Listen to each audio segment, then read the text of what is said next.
ആകാശവാണി പ്രത്യേക വാർത്താ ബുള്ളറ്റിൻ വായിക്കുന്നത് സുധിൻ സൈനുദ്ദീൻ. രാഷ്ട്രപതി ദ്രൌപദി മുർമു നാളെ കർണാടക സന്ദർശിക്കും. ബംഗളൂരു നിംഹാൻസിന്റെ സുവർണ ജൂബിലി ആഘോഷങ്ങളിൽ രാഷ്ട്രപതി മുഖ്യാതിഥിയായി പങ്കെടുക്കും. Psychiatry block, central laboratory complex, hostel കെട്ടിടം എന്നിവ രാഷ്ട്രപതി ഉദ്ഘാടനം ചെയ്യും. ഉത്തര കർണാടകയിൽ സ്റ്റേറ്റ് ഓഫ് ആർട്ട് ക്യാൻസർ ആശുപത്രി ശ്രീമതി മുർമു ഉദ്ഘാടനം ചെയ്യും. കർണാടക ഗവർണർ താവർ ചന്ദ് ഗെഹ്ലോട്ട്, കേന്ദ്രമന്ത്രിമാരായ ജെ.പി. നഡ്ഡ, പ്രഹ്ലാദ് ജോഷി തുടങ്ങിയവരും പങ്കെടുക്കും.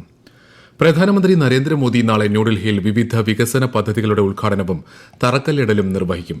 അശോക് വിഹാറിൽ 1700ഓളം പുതിയ ഫ്ളാറ്റുകളുടെ ഉദ്ഘാടനം അദ്ദേഹം നിർവഹിക്കും. ചേരി പുനരധിവാസ പദ്ധതിയുടെ ഭാഗമായി നിർമ്മിച്ചതാണ് ഈ ഫ്ളാറ്റുകൾ. നവറോജി നഗറിലും സരോജിനി നഗറിലുമായി 2 നഗര പുനർവികസന പദ്ധതികളുടെ ഉദ്ഘാടനവും പ്രധാനമന്ത്രി നിർവഹിക്കും. 300 കോടി രൂപ ചെലവിൽ ദ്വാരകയിൽ നിർമ്മിച്ച സെൻട്രൽ ബോർഡ് ഓഫ് സെക്കൻഡറി എഡ്യൂക്കേഷന്റെ ഇന്റഗ്രേറ്റഡ് ഓഫീസ് കോംപ്ലക്സും ശ്രീ മോദി ഉദ്ഘാടനം ചെയ്യും. ഡൽഹി സർവകലാശാലയിൽ 600 കോടി രൂപയുടെ 3 പദ്ധതികളുടെ നിർമ്മാണത്തിനും അദ്ദേഹം തുടക്കം കുറിക്കും. വയനാട് പുനരധിവാസത്തിനായുള്ള സർവേ നടപടികൾ ഉടൻ പൂർത്തിയാക്കുമെന്ന് റവന്യൂ മന്ത്രി കെ രാജൻ. എൽസ്റ്റൺ എസ്റ്റേറ്റിൽ 15 ദിവസത്തിനുള്ളിലും നെടുമ്പാല എസ്റ്റേറ്റിൽ 20 ദിവസത്തിനുള്ളിലും സർവേ പൂർത്തിയാക്കും. ദുരന്തബാധിതരുടെ ആശങ്കകൾ പരിഹരിക്കുമെന്നും മന്ത്രി പറഞ്ഞു.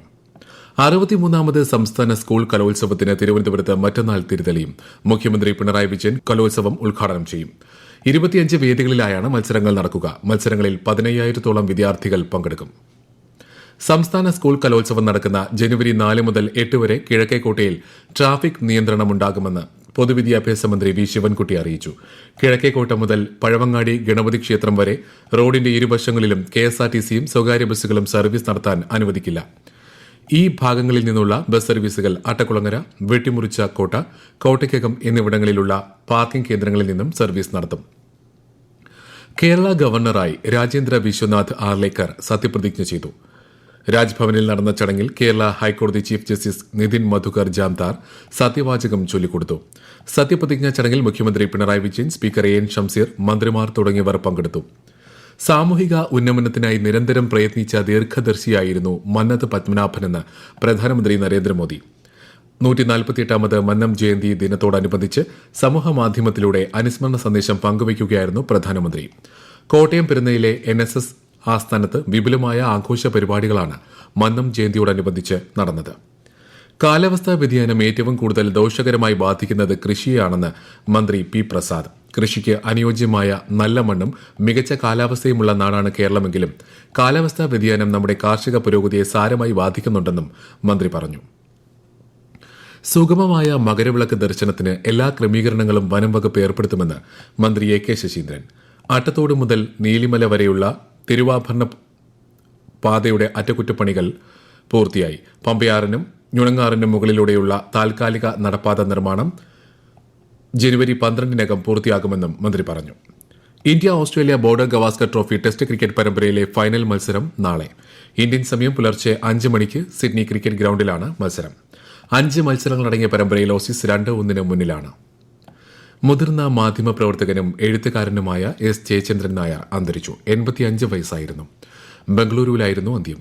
കലാകൗമുദി വാരികയുടെ പത്രാധിപരായി ദീർഘകാലം പ്രവർത്തിച്ച അദ്ദേഹം സമകാലിക മലയാളം വാരികയുടെ സ്ഥാപക പത്രാധിപരായിരുന്നു. മുഖ്യമന്ത്രി പിണറായി വിജയൻ, പ്രതിപക്ഷ നേതാവ് വി ഡി സതീശൻ തുടങ്ങിയവർ എസ് ജയചന്ദ്രൻ നായരുടെ വിയോഗത്തിൽ അനുശോചനം രേഖപ്പെടുത്തി. 2024 ദേശീയ കായിക പുരസ്കാരങ്ങൾ പ്രഖ്യാപിച്ചു.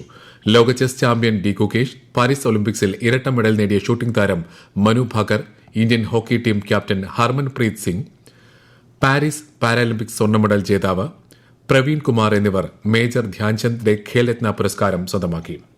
മലയാളി നീന്തൽ താരം സജൻ പ്രകാശ് അടക്കം 34 പേർക്കാണ് അർജുന അവാർഡ്. മലയാളി ബാഡ്മിന്റൺ പരിശീലകൻ എസ് മുരളീധരൻ ദ്രോണാചാര്യ പുരസ്കാരത്തിന് അർഹരായി. സംസ്ഥാനത്ത് താപനില ഇന്നും നാളെയും സാധാരണയേക്കാൾ 2 മുതൽ 3 ഡിഗ്രി സെൽഷ്യസ് വരെ ഉയരാൻ സാധ്യതയുണ്ടെന്ന് കേന്ദ്ര കാലാവസ്ഥാ വകുപ്പ്. ഉയർന്ന ചൂട്, സൂര്യാഘാതം, സൂര്യാതപം, നിർജ്ജലീകരണം തുടങ്ങി ഗുരുതരമായ ആരോഗ്യ പ്രശ്നങ്ങൾക്ക് കാരണമായേക്കാമെന്നതിനാൽ പൊതുജനങ്ങൾ ജാഗ്രത പാലിക്കണം. തിരുവനന്തപുരത്ത് ടൂറിസം വകുപ്പ് സംഘടിപ്പിച്ച വസന്തോത്സവത്തിന് നാളെ സമാപനം. കഴിഞ്ഞ 9 ദിവസം കൊണ്ട് 2.5 ലക്ഷത്തിലധികം പേരാണ് കനകക്കുന്നിൽ മേള സന്ദർശിച്ചത്. സമാപന ദിവസമായ നാളെ ശിശുക്ഷേമ സമിതിയിലെ കുട്ടികൾ കലാപരിപാടികൾ അവതരിപ്പിക്കും. പ്രത്യേക വാർത്താ ബുള്ളറ്റിൻ കഴിഞ്ഞു. അടുത്ത വാർത്താ പ്രക്ഷേപണം നാളെ രാവിലെ 6:45.